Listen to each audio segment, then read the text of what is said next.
Start, ma'am. Yeah. Good afternoon, everyone. We have with us is Hardik. Hardik holds a degree in B.B.A. LL.B from Jindal University, where he was a recipient of 2 Dean's List Award and ranked third overall his batch. We've already done one of the webinar with Hardik, and it was so enlightening that, we can't thank him enough for joining us again today. However, today the topic of discussion is going to be on advocate.record. Let's begin with you, Hardik. Hardik, since you've already done a webinar with us and most of the students who would be watching it would be knowing you, let's start from the Q&A. So Right. could you please tell us first who is an advocate on record? Yes. So first of all, ma'am, I'd like to thank you once again for inviting me, and thank you to Jindal for inviting me again. It's an honor. Now, coming straight to the question. So an advocate on record is actually a very loosely used term. Why I say loosely used is because anywhere across India, if you are the filing advocate in any case, you are actually known as the advocate on record. So whenever somebody wants to, let's say an advocate appears in court, and that advocate and the judge wants to know whether that advocate is the filing advocate on record, the judge will immediately look for the advocate who on their record is the filing advocate. So it's quite a loosely used term. But now coming to who an advocate on record is in the Supreme Court of India. So in the Supreme Court of India, there's a strict rule under the Supreme Court rules that only a person who has given an examination of the advocate on record can file before the Supreme Court. So the distinction here is not between who is the filing or the filing advocate or who's the advocate appearing in court, but it just limits itself to the filing advocate. So on whomever's name the, let's say, the special leave petition or the writ petition or any other application is filed before the Supreme Court, he is considered to be the advocate on record in that case. And only advocate on records have been given the eligibility to file before the Supreme Court. No other advocate in India can file in the Supreme Court if he or she is not an advocate on record. So Hardik, how you said there's an examination, but Yes. I'm sure to qualify for that examination or to sit for that examination, there must be certain, those qualifications that one need to fulfill. What are those qualifications required? Some Yes, year ma'am. of practice, or what is it? Yes. So actually it is, the rule is 4+1. The 4 years first is since the day of your enrollment till 4 years thereafter after your enrollment, and the rest 1 year you have to have a traineeship with another advocate on record who has a standing of 10 years or more. So let's say I personally started my I was enrolled in 2018 when I passed out of Jindal, and after my enrollment 4 years thereafter I was until 2022. So I was working with, different law firms, different senior advocates. After that, I had to do my traineeship under an advocate on record, and I had to complete that traineeship of 1 year in order to be eligible to apply for the examination. So this is a pre-examination, requirement where you have, Okay. in order to appear for the examination, you have to have a certificate of that advocate on record, which shows that yes, this and this person has, done their traineeship with me, and I have overlooked and, supervised them, and I feel that they are fit to appear in the advocate on record examination. So it's 4+1. Okay, now you clearly made a statement that no other advocate who's not an advocate on record can file a case. What do you mean by that? Say, for instance, if somebody comes to me who has a grievance which in his capacity which I can file in Supreme Court, can I not directly file it? No, ma'am. For So let's say, if let's say any advocate, let's say I pass out today from law school, I get my enrollment. After I get my enrollment, I can immediately file in any other court. Let's say in the Delhi High Court, or let's say in the district court under my own name. But for filing that same case, or let's say an appeal to the Supreme Court of India, I cannot file the same on my name on my wakalatnama. So Okay, wakalatnama being power of attorney. So got it. I will not be eligible to file my wakalat in the Supreme Court of India if I am not an advocate on record.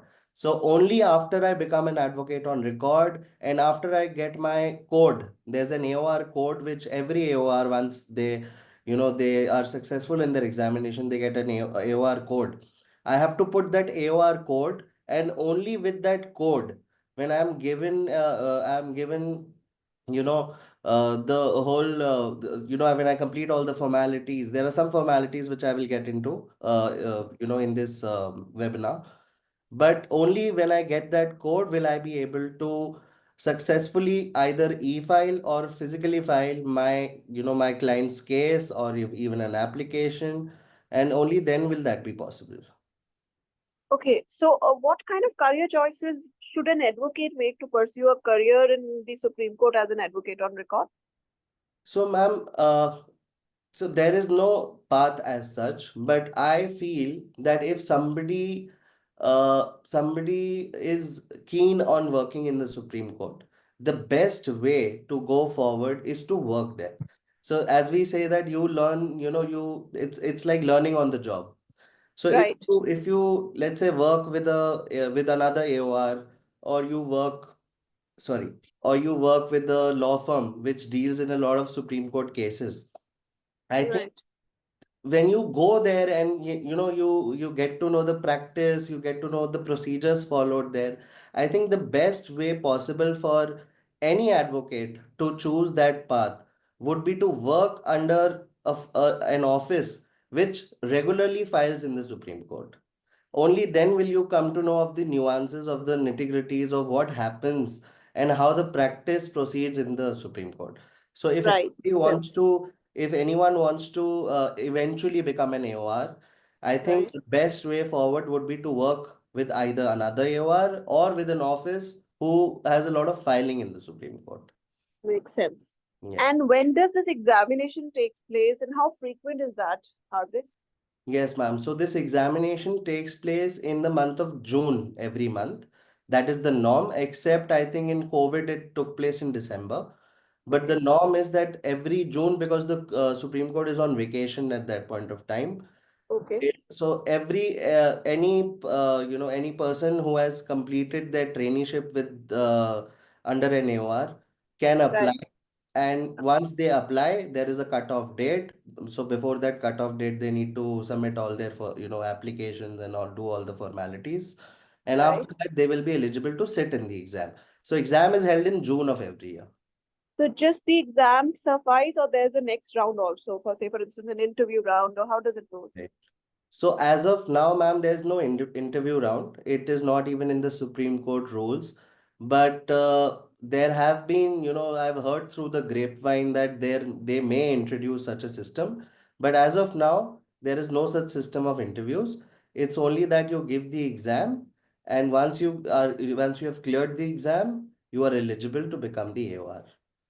Okay. Now that we've discussed enough about the exam, Right. what sort of preparation does it require to appear for this exam, including the curriculum and, what kind of questions appear? What preparation does it require?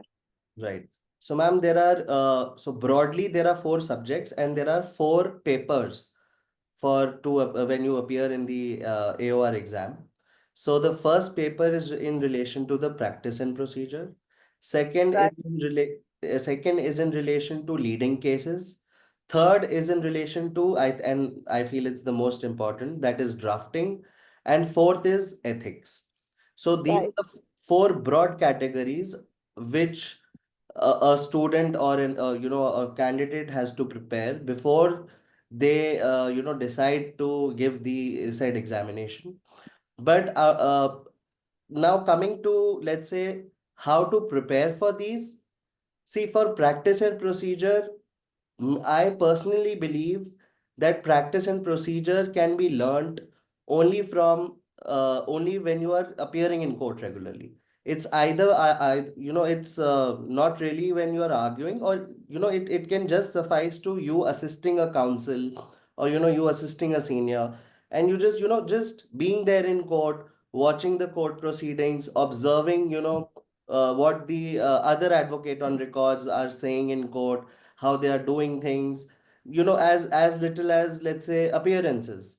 So how to put appearances in court, because the procedure keeps on changing. Earlier, it used to be physical appearances, Right. physical papers used to be given earlier. Now it's all online. So Right. I think the best way forward to study, so to say, for the practice and procedure paper would be to go to court every day and assist your seniors. And I think that would suffice for you to appear in the advocate on records examination, for the practice and procedure examination. In addition to that, ma'am, I also recommend this book. I don't know if somebody can see it or not. Yeah, yeah, we can see Okay. that. Right. This is Supreme Court Practice and Procedure by Mr. R. Venkatramani. So Mr. Okay. R. Venkatramani, as everybody knows, is the current Attorney General of India. Right. And this book, I personally read this book, and I went through all the pages and I made my own, brief notes on it.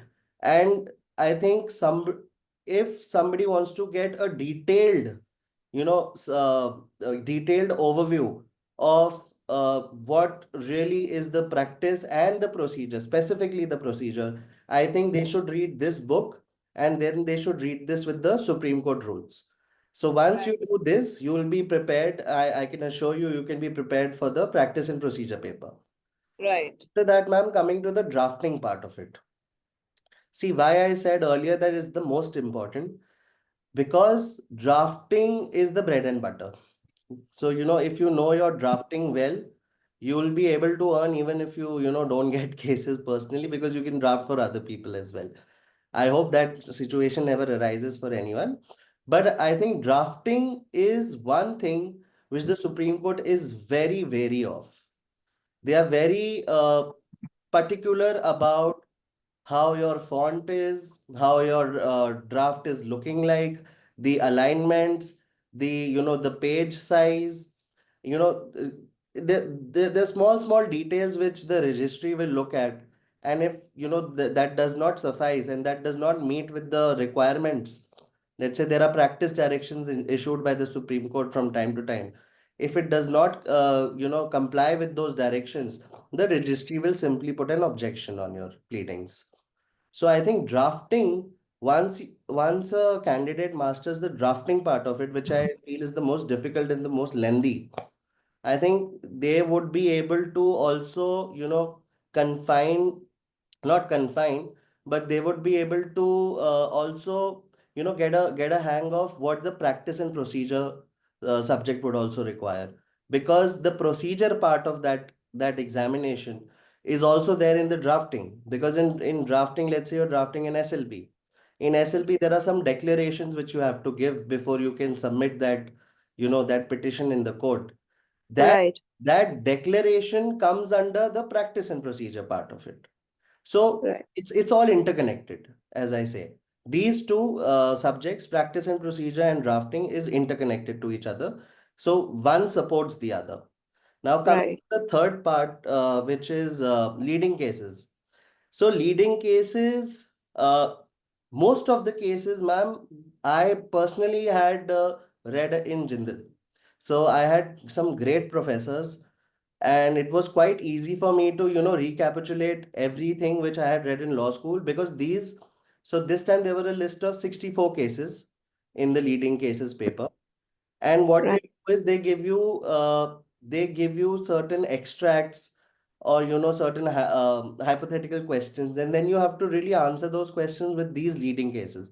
So why it has been named leading cases is because these are landmark judgments which have really changed our jurisprudence.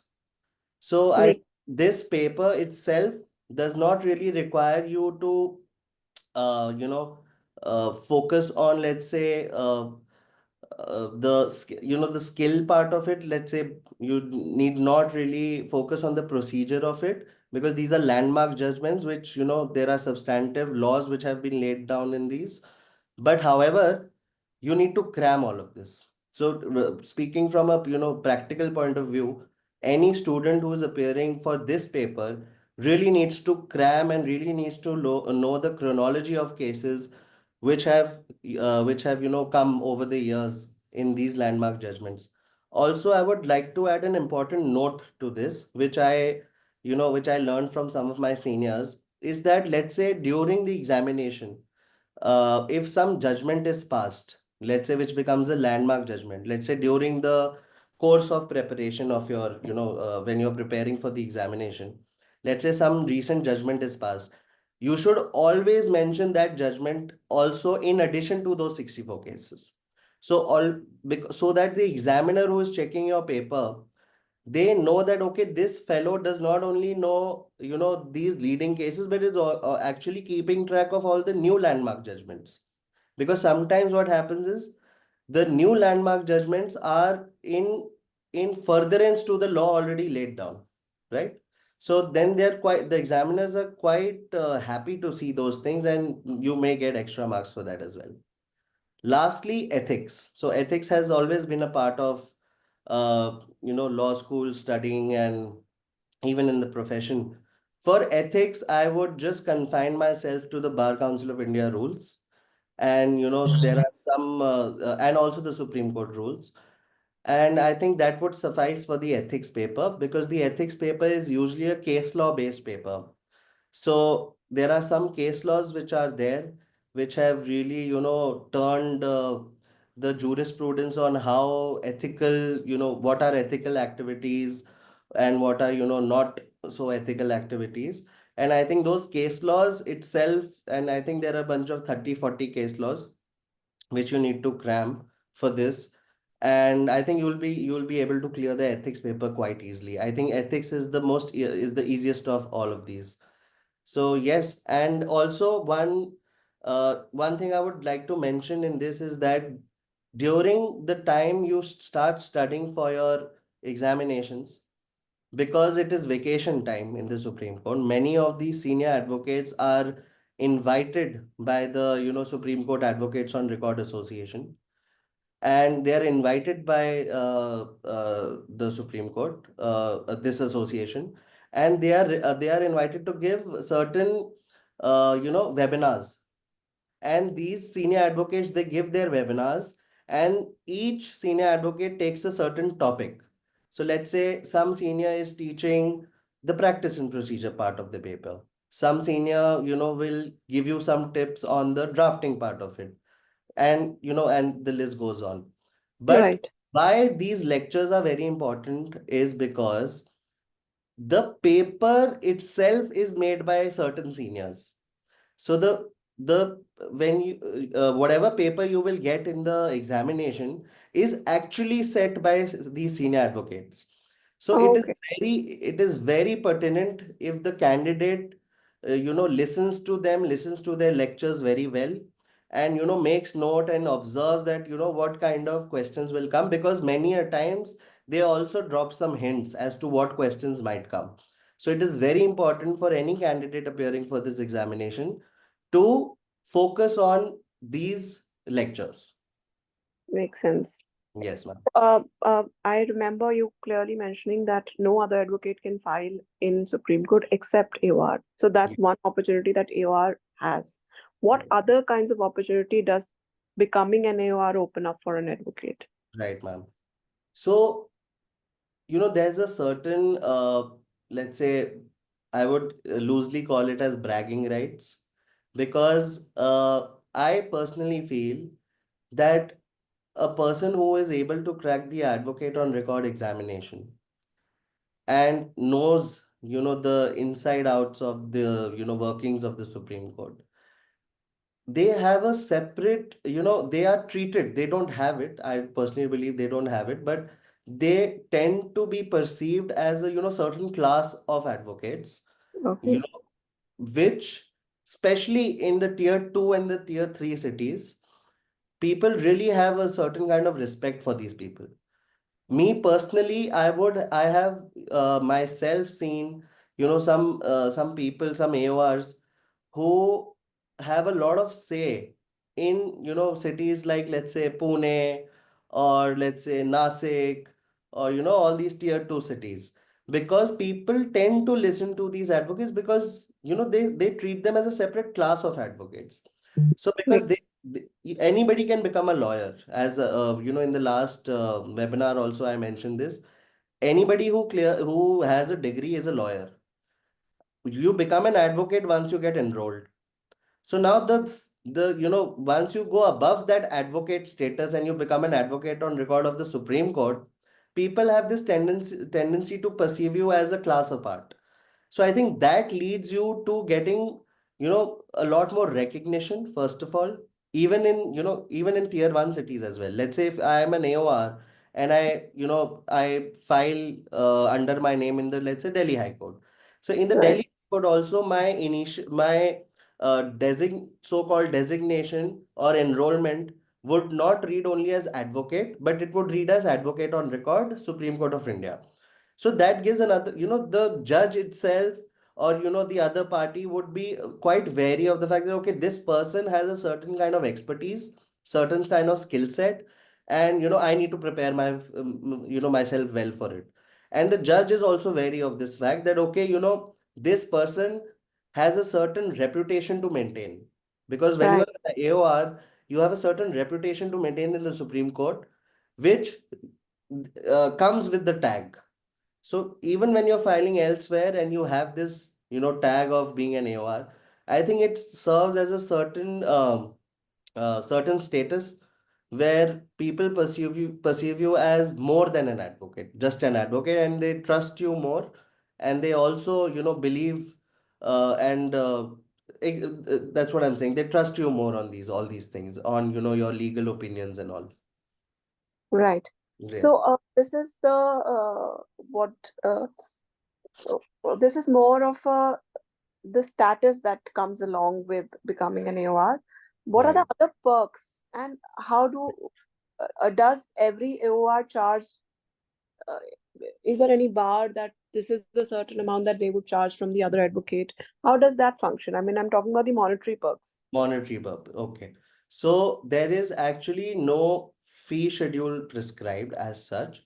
However, in the Supreme Court rules, they mention that, reasonable fees should be charged by AOR. But contrary to what has been said in the rules, uh, even, just like advocates, if you have a lot of filing in the Supreme Court, and let's say you appear there on a daily basis, it can go up from, let's say, 50,000 rupees to a couple of, lakhs just for signing, right? This is, I'm just saying, for signing the SLP or the writ or whatever. Because without their signatures, the other person cannot file the petition. Now, but there's no rule as such. The practice varies from person to person. And mind you, uh, an AOR is not only limited to to the jurisdiction of Delhi, because though they are working in Delhi, they might Right. not be from Delhi, and their clients might not be from Delhi, and their clients are from all across India. So Right. really, you can't really put a figure there that, okay, let's say somebody who's from a city like, as I said earlier, Nashik, because I deal with many cases from Nashik. So the paying capacity of a client from such a city is not that much. So if you cannot put a clear figure on this, but Make yes, people tend to pay a little higher to to advocate on records, because as I told you earlier, there's certain kind of trust which you establish there.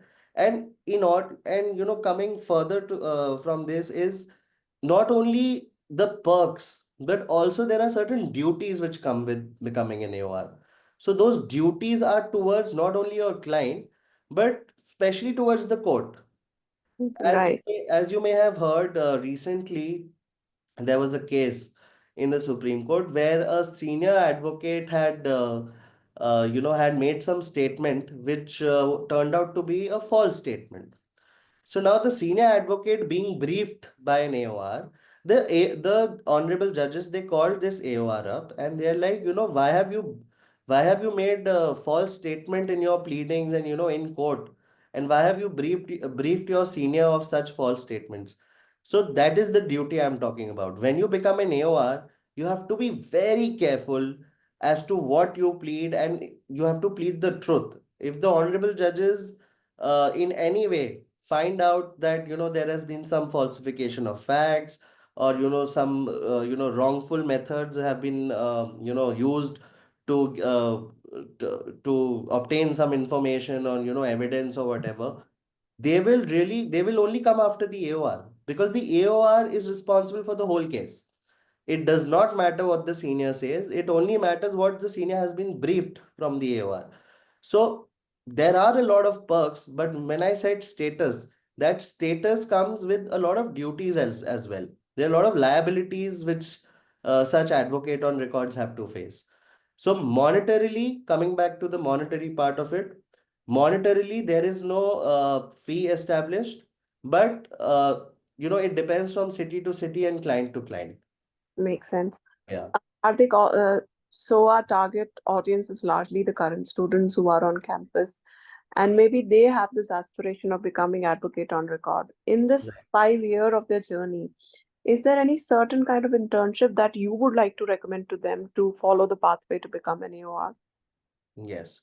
So, ma'am, the best way possible, what I believe is that if any student is able to obtain an internship with, let's say, a sitting Supreme Court judge, if not a retired Supreme Court judge, and the best way possible, this would be necessary in order to know the workings of, let's say, the back end part of the, what job it would be for you to, when you become an AOR, what will you be greeted with once you enter the Supreme Court. So this is important for that.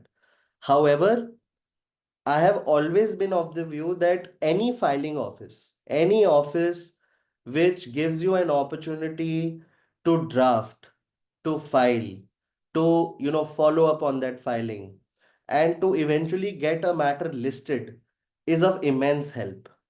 So any office, let's say it could be a law firm, it could be a chamber, it could be a chamber of an AOR, but if they have a lot of filings in the Supreme Court, that would be of immense help for a person to get a all round view of what really goes on in the Supreme Court, and how much, what kind of duties and what kind of expectations are there from an AOR. And then they'll in this internship period of, let's say, this 5 years, they'll be able to get a good grasp of what is required to be done once they graduate from law school.